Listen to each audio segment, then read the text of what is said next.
자, 정권 교체입니다. 미국이 일단 정권 교체입니다. 그래서 우리의 국방 책임자가 미국에 넘어갔습니다. 중국이 뭐라 해도 한국과 미국은 사드 고 그대로 가겠다고 얘기했습니다. 이런 사장. 네. 김관진 국가안보실장이 미국 간 거죠? 그렇습니다. 김관진 국가안보실장이 트럼프 당선인의 네. 국가안보 보좌관으로 내정된 마이클 플린을 만났습니다. 워싱턴 DC에서 두 사람이 1시간가량 만났는데요. 두 사람의 만남에서 가장 핵심적인 내용은 북한의 핵을 용납하지 않겠다. 이런 내용이 양쪽의 의견을 일치를 한 것으로 이렇게 발표가 됐습니다. 실제로요.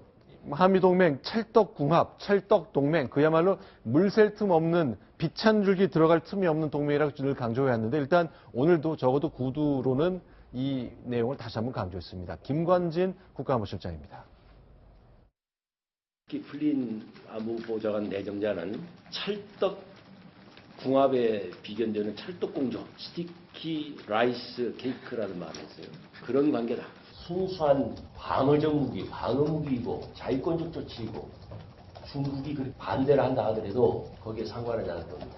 미국도 사드 배치 필요성과 정당성에 대해서 중국에게 더 이야기를 할 것입니다. 네. 저는 굉장히 궁금했었어요. 1월 8일 날 김 실장이 밑도 끝도 없이 인천공항에 나오셔가지고 누구를 만나느냐, 일정이 뭐냐 모르신다 그랬거든요. 네. 그래서 이게 도대체 뭐냐, 칼빈슨 항모는 한국 한반도 수역으로 이쪽 동아시아로 온다 그러지. 그다음에 지금 현재 미 국방장관인 카터는 파이트 투나잇을 얘기하시고 그래서 굉장히 뭐가 다급하거나 그랬는데 뭐 저 이야기는 충분히 나올 수 있는 이야기고요. 저 네. 이상의 더 협의가 있지 않았느냐는 게 궁금한 건데 지금 뭐 사드 문제에 대해서는 양국이 이견이 있을 수가 없죠. 그리고 저는 우리 대선 정국으로 지금 막 가는 듯한데 아까 뭐 안희정 지사 이야기도 나오고 누구 얘기도 나왔고 그러는데요. 지금 특이하게 지금 우리나라 대선 정국으로 가게 되면은요 항상 네. 안보 문제가 이슈가 됩니다. 네. 안보 문제를 자꾸 흔들면 경제가 뒤흔들리는데 가장 중요한 경제 문제는 건들지 않고 심지어 박근혜 대통령이 지난 대통령 선거 나왔을 때는 보게 되면 의무병 복무기간을 1년 6개월로 줄이겠다는 그런 선언까지 해서 마구 국방정책을 뒤엉켜놓고 보는데 저는 대한민국은 지금 안보 체제가 안정돼 있어야 그 다음 문제를 갈 수 있는데 네. 대선 후보로 나오신 분들이 지금 현 정부하고 미국이 뭐 사드 문제는 그대로 간다 제하긴 했는데 또 당선된 사람이 정권 바뀌면 또 바뀌겠다 하게 되면 네. 다 엉망이 되거든요. 그래서 저는 역으로 안보 문제에 대해서는 대통령 후보로 거론되는 분들은 논의하지 말고 다른 문제를 논의하는 쪽으로 한번 했으면 좋겠다는 의견을 드리고 싶습니다. 자, 이제 국가안보실장이 미국에 가 있는 동안 우리는 국방백서를 냈는데 북한 전력이 나왔는데 뭐가 좀 달라진 게 있습니까, 이동훈 차장? 예, 2016 국방백서로 확인된 내용입니다. 2014년도에는요, 북한에서 플루토늄을 40kg 보유한 것으로 확인이 되고 있었는데요. 2016년 기준으로 확인해 보니까 핵탄두 10개를 제조할 수 있는 50kg, 이렇게 증가된 내용을 확인할 수가 있었습니다. 근데 그동안 이렇게 플루토늄 재처리한 거 북한이 계속 해왔습니까? 네, 근데 그걸 우리가 어떻게 알겠어요? 국방부에서 뭐 북한의 재처리 공장에 간첩을 집어넣습니까? 뭐 주석통에 네. 간첩이 있습니까? 아무것도 없지 않습니까? 네. 그거 아는 방법이 뭔가 하면은 네. 지금 같은 경우가 참 좋을 거예요. 지금 이제 날씨가 춥지 않습니까? 네. 북한의 재처리 공장 위치는 알고 있어요. 네. 그런 게 위성이 쭉 가져서 이렇게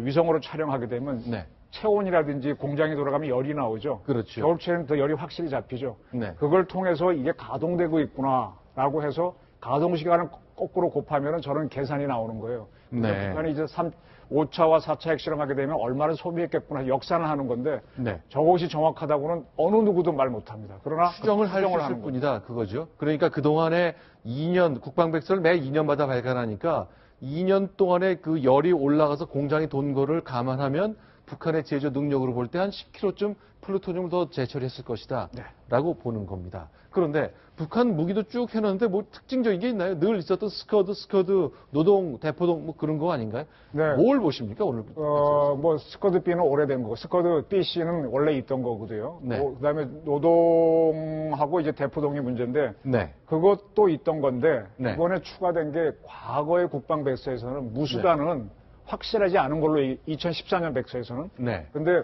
이번에 나오는 2016년 백서에서는 무수단위 시험 발사가 여러 차례 됐고 고각 발사까지 했기 때문에 그것도 북한 미사일 목록에 확실히 들어간 거죠. 그러니까 네. 우리가 북한에 대해서 어떻게 하자 뭐 논의만 하고 있는 사이에 북한은 더 3,000km로 나가는 무수단 미사일을 하나 목록에 더 올렸고 그거는 대한민국은 멀쩡히 앉아서 북한이 하나의 더 무장을 하도록 허용했다. 네. 허송세월했다. 이렇게 말씀드릴 수 있습니다. 네, 오늘 이번에 국방백서에 보니까 각 나라의 국방 예산을 좀 적어놨는데, 저는 이렇게 차이가 많이 난 줄 몰랐네요. 이렇게 차이가 많이 납니까? 남북한요? 아니요, 이제 미국하고 러시아도 거의 10배 이상 차이가 나고. 제가 그 전에 몇 차례 말씀드렸는데 미국을 제외한 모든 나라의 국방비를 다 더하면 네. 미국이 거의 비슷하거나 1% 많다라는 게 미국의 네. 하나의 그 주장이었거든요. 근데 네. 세계 한 20위권까지 나라만 국방비가 의미가 있고요. 나머지 네. 국가는 의미가 없습니다. 네. 그래서 미국이 명실상부하게 지금은 1인데 한때 이라크 전쟁할 때는 8천억 달러까지 올라갔었습니다. 네. 그다음에 이제 중국이 저기에서는 뭐 1,몇백억 달러 돼 있는데 조금 저는 과장돼 있지 않나 싶고 우리가 일본하고 의외로 차이가 안 나는 게 대단히 의미가 있는 거죠. 자, 근데 오늘 2년마다 나오는 이 국방백서에 사진 때문에 논란이 됐습니다. 도대체 어떤 일이 있었던 거죠? 결국 이제 박근혜 대통령의 적었던 건 탄핵 정국의 여파가 아닌가 뭐 이렇게 볼 수도 있을 것 같은데. 네. 2014년 국방백서입니다. 박근혜 네. 대통령이 건재하던 시절이었죠. 그때는 네. 당연히 국방백서에 보면 박근혜 대통령의 얼굴이 많이 나옵니다. 지금 또 오바마 대통령과 그 인사를 이스라엘에서 하는 만나는 사진이 거죠? 있고요. 네. 그리고 14년 국방백서 뭐라고 또 수락하고 있냐면 네. 박근혜 정부 출범 첫 2년 동안의 국방 성과를 수록했다. 이렇게 표시를 하고 있습니다. 네. 박근혜 정부 출범 첫 2년. 그런데 이번에 발간된 2016 국방백서에는요. 네. 박근혜 대통령 사진이 거의 없습니다. 넘겨보시면 네. 사진이 거의 안 나옵니다. 네. 예전에는 2014년에 한 22번 정도 박근혜 대통령 이름이 언급이 됐는데 이번엔 네. 2번 언급됐다고 해요. 그리고 아까 제가 말씀드렸던 그 네. 박근혜 정부 첫 2년. 그러면 이번에도 박근혜 정부 4년 동안의 성과 이렇게 해야 되지 않습니까? 네. 그게 아니라 그냥 지난 4년간의 국방 분야 성과에 대해서 기록했다. 이렇게 표현이 되어 있습니다. 근데 이제 이게 대통령 사진을 빼고 대통령 언급을 안 한 것, 아마 지금 논란이 되니까 사실은 홈페이지에서 내린 다음에 대통령 사진을 추가해서 다시 발견했군요. 굉장히 기민하게 움직인 겁니까? 아니면 이거 애초부터 이런 걸 좀 감안했어야 되는 건가요? 글쎄요, 저건 보기에 따라서 좀 여러 가지 차이가 있을 수는 있으나, 제 개인적인 생각으로는 아직까지 대통령이 직무 정지되고 있기 때문에, 네. 되고는 있지만, 네. 아직까지 탄핵이 완결된 것은 아니고 국가 원수이기 때문에, 네. 그래도 2014년처럼 22번 정도까지는 아니겠지만, 그래도 네. 어느 정도 대통령을 좀 언급하는 게 맞지 않았을까 하는 네. 저는 개인적인 생각을 가져봅니다. 아직까지는 네. 국가 원수의 지위에 있기 때문이죠. 그러니까 국방부가 발간한 것 우리는 이렇게 판단했다고 쭉 밀고 갔으면 좋았는데 아침에 홈페이지에 올린 다음에 논란이 시작되니까 아니 잠깐만 해서 다시 걷어갔 다음에 박근혜 대통령의 사진을 몇 장 얹어서 다시 냈거든요. 군답지 않은 거 아닙니까? 군답지 않죠. 지금 냉정하게 말하면 지금 보수 세력은 박근혜 대통령을 버리고 있지 않습니까? 네. 버리고 있고 이제 차기를 누구를 찾자 이런 식으로 움직이고 있는 게 현실이고요. 그다음에 이번에 미국에서 김관진 실장을 부른 것도 보세요. 대한민국 고위 관리라면 네. 우리 정부의 판단에 의해서 가야 되는데 네. 마이클 플린 오라 그랬지 않습니까?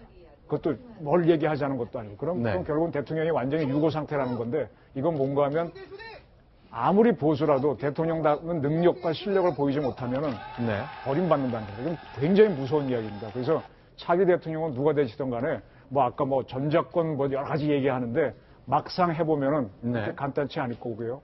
해보면은 우리 군이 아까 노무현 대통령은 상당히 비판하시던데 그분조차도 군을 제대로 통제하지 못했거든요. 네. 버림받습니다. 잘 하셔야 됩니다.